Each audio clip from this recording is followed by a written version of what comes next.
Stephen Miller's plans for deportations. Stephen Miller, Trump's top immigration advisor, has publicly declared that they would pursue such an enormous effort partly by creating a private red state army under the president's command. Miller says a re-elected Trump intends to requisition National Guard troops from sympathetic Republican-controlled states and then deploy them into Democratic-run states whose governors refuse to cooperate with their deportation drive. Such deployment of red state forces into blue states over the objection of their mayors and governors would likely spark intense public protest and possibly even conflict with law enforcement agencies under local control. Civil war? Are we Tim Pool posting? It's difficult for most of us to imagine a nightmare scenario in which platoons of National Guard troops from states with cooperative Republican governors march through neighborhoods in Phoenix, Glendale, Mesa, Flagstaff, and Tucson. It's the Arizona Central. Conducting fascistic immigration sweeps, but it's easy for Stephen Miller, who was Donald Trump's senior advisor on immigration. When was this published? February 14th, 2024. Okay, so we are unearthing older information. Tucson? Miller describes such draconian scenarios in an interview with right-wing activist Charlie Kirk. I've heard of that guy. This is an entire goddamn episode of the Charlie Kirk Show. Okay. Hey, another example of how extensively the right wing will go to promote their message by working with content creators. You know, TPUSA, Charlie Kirk. I mean, a lot of like on the ground, Democrats don't like doing this stuff. Miller said the goal would be to deport 10 million people whom he called foreign national invaders. The formula is fairly straightforward, dehumanize whole populations. I don't know if this is as good of a source. I would prefer like quotes, but I guess they have the Reddit article screenshot. So this is information from the past, but there's no mention of Miller like talking about this since Donald Trump won. Not that that's much of a consolation, you know? Edit no paywall. Oh, here we go. Okay. Trump has repeatedly promised that if reelected, he will pursue the largest domestic deportation operation in history, as he put last month on social media. Inherently, such an effort would be politically explosive. That's because any mass deportation program would naturally focus on the largely minority areas of big Democratic-leaning cities where many undocumented immigrants have settled, such as Los Angeles, Houston, Chicago, New York, and Phoenix. What this means is that the communities that are heavily Hispanic or Black, those marginalized communities are going to be living in absolute fear of a knock on the door, whether or not they themselves are undocumented, said David Leopold? Yeah, that'd be the right way to pronounce that. A former president of the American Immigration Lawyers Association told me. What he's describing is a terrifying police state, the pretext of which is immigration.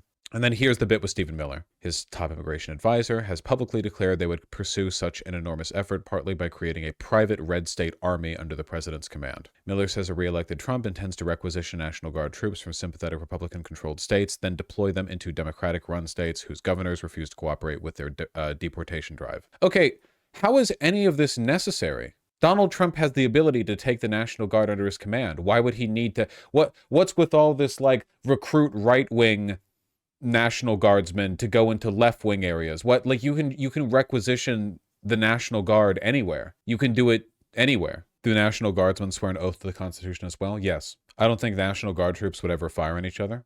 Probably not, no. They want to filter for the lunatics? Yeah, but if Trump refuses to requisition the local National Guard and only pulls in people from other states, that increases the likelihood that National Guardsmen are put like face to face. Miller outlined the Trump team's plans for a mass deportation effort most extensively in an interview he did this past November on a podcast hosted by Charlie Kirk. In the interview, Miller suggested that another Trump administration would seek to remove as many as 10 million foreign national invaders who he claims have entered the country under Biden. To round up those migrants, Miller said, the administration would dispatch forces to, quote, go around the country arresting illegal immigrants in large-scale raids. Then he said it would build large-scale staging grounds near the border, most likely in Texas, to serve as internment camps for migrants designated for deportation. From these camps, he said, the administration would schedule near-constant flights returning migrants to their home countries. So you create this efficiency by having these standing facilities where planes are moving off the runway constantly, probably military aircraft, some existing DHS assets, Miller told Kirk. They're going to be efficient camps. How much is this going to cost? An ungodly amount, more than you could ever imagine. In the interview, Miller acknowledged that removing migrants at the scale would be an immense undertaking, comparable in scale and complexity to building the Panama Canal. He said the administration would use multiple means to supplement the limited existing immigration enforcement personnel available to them, primarily at ICE. One would be to reassign personnel from other federal law enforcement agencies, such as the Bureau of Alcohol, Tobacco, Firearms, and Explosives, and the DEA. Another would be to deputize local police and sheriffs, and a third would be to requisition National Guard troops to participate in the deportation plans. Miller offered two scenarios for enlisting National Guard troops and removing migrants. One would be in states where Republican governors want to cooperate. You go to the red state governors and you say, "Give us your National Guard. We will deputize them as immigration enforcement officers." The second scenario, Miller said, would involve sending National Guard forces from nearby Republican-controlled states into what he called an unfriendly state, whose governor would not willingly join the deportation program. But you can still requisition the Guard. Okay. Even though sweeping plans understate the magnitude of the effort that mass deportations would require, Jason Hauser, a former chief of staff at ICE under Biden, told me removing 1/2 to 1 million migrants a year could require as many as 100,000 to 150,000 deputized enforcement officers, Hauser believes. Staffing the internment camps and constant flights that Miller is contemplating could require 50,000 more people, Hauser said. This is why the Nazis eventually settled on killing people in the camps rather than deporting them, by the way. If you want to deport 1 million a year, and I'm a Navy officer, you are talking a mobilization the size of a military deployment, Hauser told me. Enormous legal resources would be required too. Immigration lawyers point out that even if Trump detained migrants through mass roundups, the administration would still need individual deportation orders from immigration courts for each person it wants to remove from the country. It's not as simple as sending guardsmen in to arrest everyone who's illegal or undocumented, said Leopold, the immigration lawyer. Or so you think. It is true that you would need some kind of legal apparatus, because otherwise there would be literally no way to even deport them.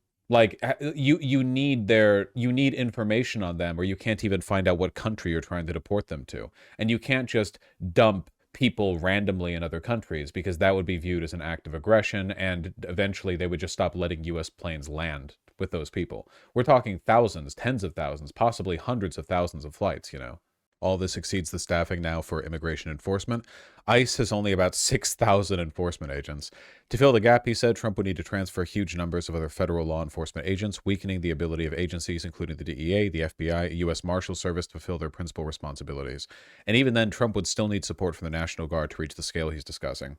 We're talking like permanent domestic deployment. How many people did we send to Iraq? Hold on.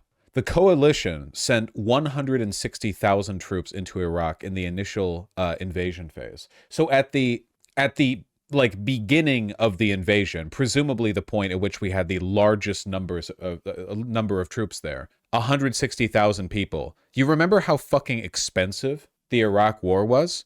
We would basically need like permanent domestic deployment of the military with near comparable costs. Well, maybe not near comparable, because there's a huge difference in terms of like the outfitting of the agencies locally as opposed to everything necessary in like a war effort. Logistically, though, the logistics of this might actually exceed the logistical complexities of the 2003 invasion. Like, war is logistically complicated, but is it more logistically complicated than the arrest and deportation of like 10 million people? I don't know. It might, like, it's a different kind of logistics, but I feel like this might actually peak it. Stalin did this, did he not? Yeah, but it was easier back in Stalin's day. They didn't have, like, Twitter or Instagram.